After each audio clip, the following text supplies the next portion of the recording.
Assalamualaikum warahmatullahi wabarakatuh. Halo anak-anak kelas 8 semuanya. Hari ini kita akan belajar komponen dari sistem peredaran darah. Kemarin kita sudah belajar satu komponen yaitu berupa darah. Kita akan melanjutkan dua komponen yang lain yaitu berupa jantung dan pembuluh darah. Bersama saya Bu Ernitya Sfatnani. Yang pertama komponennya adalah jantung atau komponen kedua berupa jantung. Jantung sendiri itu memiliki 4 ruang, dibagi atas 4 ruang. Yang pertama adalah untuk 2 ruang di bawah, bagian bawah dan bagian atas.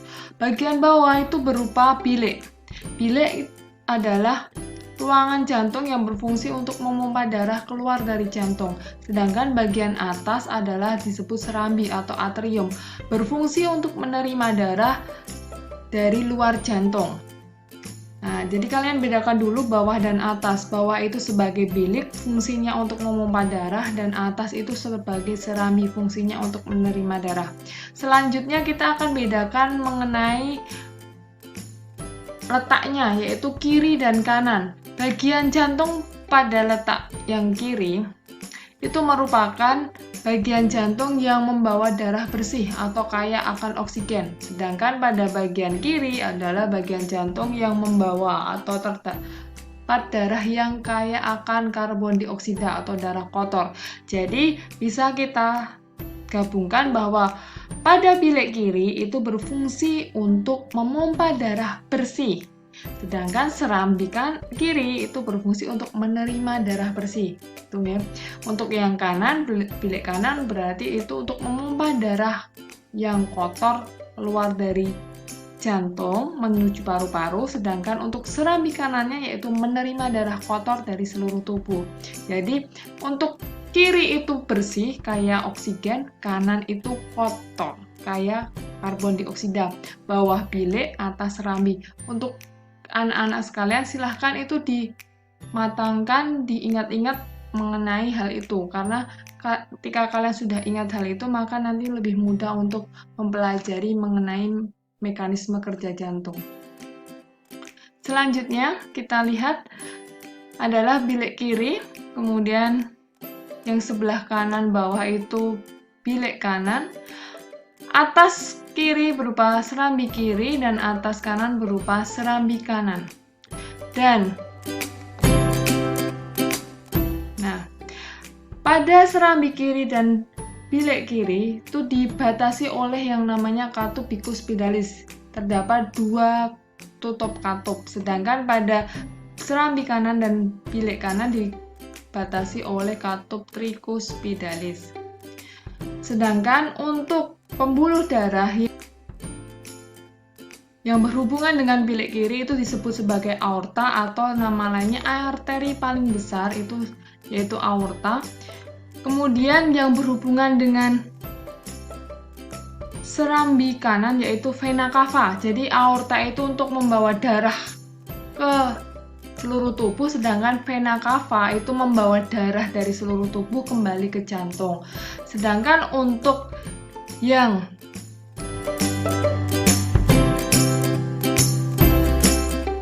berhubungan dengan bilik kanan itu disebut sebagai arteri pulmonalis atau arteri yang berhubungan untuk ke paru-paru, sedangkan untuk serambi kiri itu berhubungan dengan vena pulmonalis yaitu yang berasal dari paru-paru. Pulmo itu artinya paru-paru. Selanjutnya ini bagian jantung dan fungsinya ada bilik kiri untuk memompa darah bersih ke seluruh tubuh, bilik kanan untuk memompa darah kotor ke paru-paru, serambi kiri untuk menerima darah bersih dari paru-paru, serambi kanan untuk menerima darah kotor dari seluruh tubuh.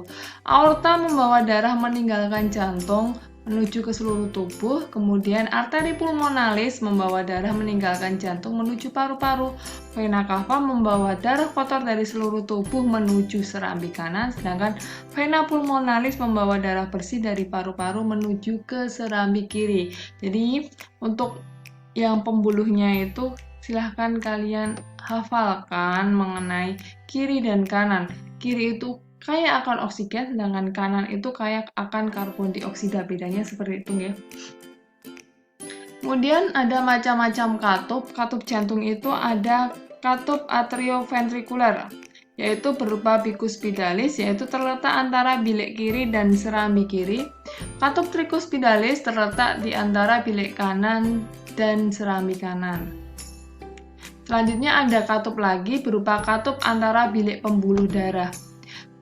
Ada katup aortik, yaitu terletak antara bilik kiri dan aorta. Kemudian katup pulmonalis, yaitu membatasi antara bilik kanan dan arteri pulmonalis. Selanjutnya adalah mekanisme kerja jantung. Coba kalian rasakan detak jantung kalian, itu ada detaknya, yaitu yang keras dan yang lemah. Nah, itu berupa mekanisme kerja jantung berupa sistol dan diastol. Sistol adalah keadaan saat otot jantung berkontraksi atau saat jantung memompa darah keluar dari jantung. Sedangkan diastol itu adalah keadaan otot ketika relaksasi atau beristirahat saat darah mengalir dari serambi ke bilik jantung. Nah, ini adalah sistol atau saat otot jantung itu berkontraksi, berarti darah itu keluar, jadi akan mengempis untuk jantungnya. Sedangkan yang bagian kedua itu adalah diastol. Saat otot jantung itu relaksasi, maka ruangan jantung itu akan lebih lebar dan darah dari serambi itu dapat masuk ke bilik. Tuh. Jadi seperti itu mekanismenya, yaitu sistol itu darahnya keluar, sedangkan kalau diastol itu darahnya masuk ke bilik gitu ya. Jadi aktivitas sistol dan diastol itu akan menimbulkan ritme berupa detak jantung. Nah, ini yang masuk ini diastol, yang keluar adalah sistol. Ini diastol, sistol, diastol, sistol gitu ya. Jadi diastol, sistol, ini yang masuk di diastol, yang keluar sistol. Seperti itu untuk mekanisme kerja jantung berupa sistol dan diastol. Selanjutnya adalah pembuluh darah. Pembuluh darah sendiri ada dua, yaitu berupa pembuluh darah arteri dan pembuluh darah vena. Pembuluh darah arteri yaitu pembuluh darah yang membawa darah keluar dari jantung. Ingat-ingat, arteri adalah pembuluh darah yang membawa darah meninggalkan jantung atau keluar dari jantung, sedangkan vena adalah pembuluh darah yang membawa darah kembali ke jantung.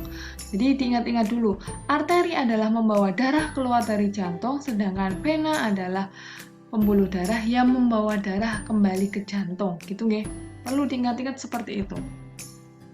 Nah, di sini ada mengenai perbedaan arteri, arteriola, dan venula dan vena.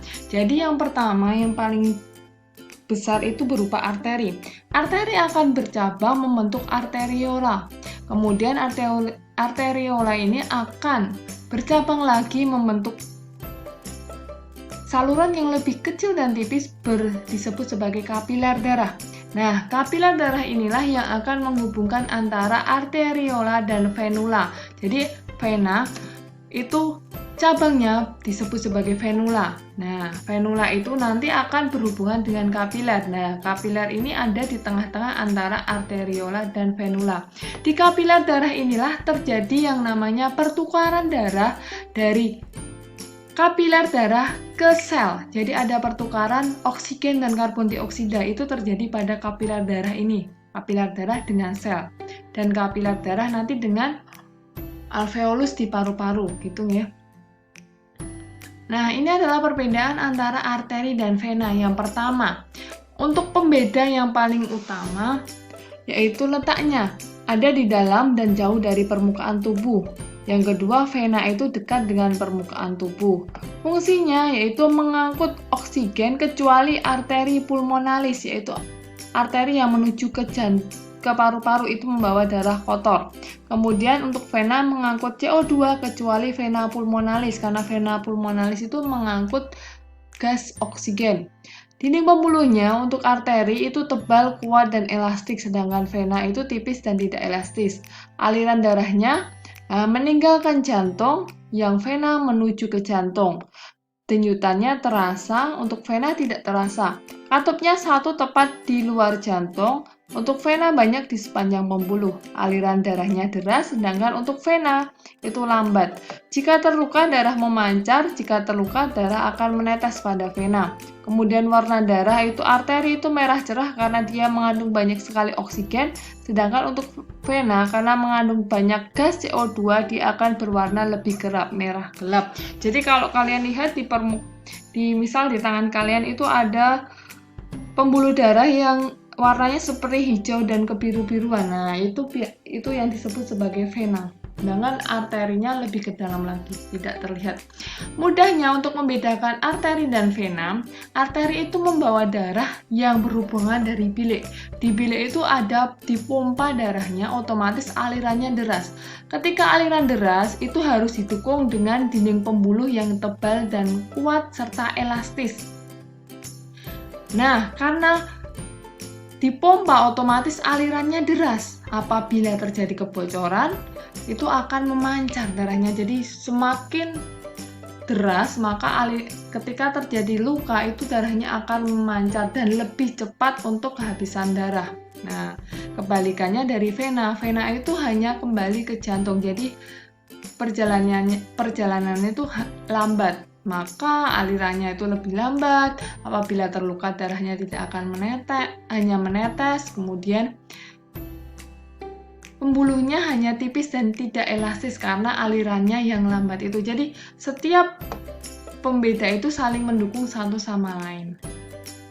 Nah, ini adalah bagaimana hubungan antara jantung, aorta atau arteri dengan arteriola. Pertama ada jantung, keluar itu menuju aorta atau bisa langsung ke arteri, kemudian arteriola dan ketemu di kapiler. Kapiler itu nanti akan membawa darah kembali ke jantung itu melalui venula, vena cava dan kembali ke jantung. Seperti itu nggih. Nah, sekian dari saya, banyak salahnya mohon maaf. Assalamualaikum warahmatullahi wabarakatuh.